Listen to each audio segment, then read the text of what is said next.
Hello guys, yan po yung ipon ko last year 2023 na inopen ko siya noong January 10, 2024 bago ako umuwi ng Pilipinas.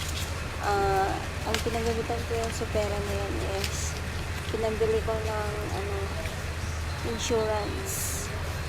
Yan yung gift ko sa sarili ko last January 30. Ganyan.